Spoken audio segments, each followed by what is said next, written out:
ఆ రోజు చివరి రోజు మహానాడు పబ్లిక్ మీటింగ్ జరిగినప్పుడు ఆ మీటింగ్ మీద చాలామంది చాలా రకాల విమర్శలు చేశారు. ఇది సాక్షి పేపర్ రాసింది.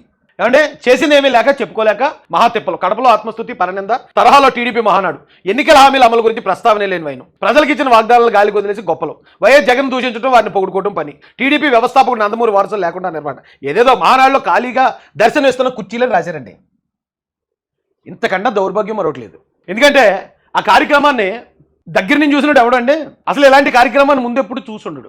ఇక్కడ ఎక్కడ ఉంటాను నేను కూడా 3వ లైన్లో ఉన్నాను. ఈ కార్యక్రమం నేను చూస్తూ ఉంటే అండి అసలు స్టేజ్ మీద ఉండి చూస్తూ ఉంటే చివరి ఎండింగ్ పాయింట్ ఎక్కడుందో ఎవరికి తెలియట్లేదు. ఆ ప్రజలు చివరి ఎక్కడ దాకా ఉన్నారో తెలియట్లేదండి. గ్రౌండ్ చాలా పెద్ద గ్రౌండ్. ఇక్కడి నుంచి మొదలైతే అసలు ఇక్కడికి ఇంకా వెనకాతలు కూడా అంటే ఒక మనిషి కనిపించనంత దూరం జనం వ్యాపించున్నారు ఆ రోజు. మరి అలాంటి కార్యక్రమాన్ని ఇది ఫ్లాప్ అయింది, దీనికి ఖాళీ కుర్చీలు ఉన్నాయని దిగజారి వీళ్ళు ప్రచారం చేసుకున్నారంటే చాలా ఆశ్చర్యంగా అనిపించిందండి నాకు. ఇంకా అంతకన్నా సిగ్గుమాలిన పని మరొకటి లేదు. ఎందుకంటే ఇది ప్రపంచం అంతా చూశారు.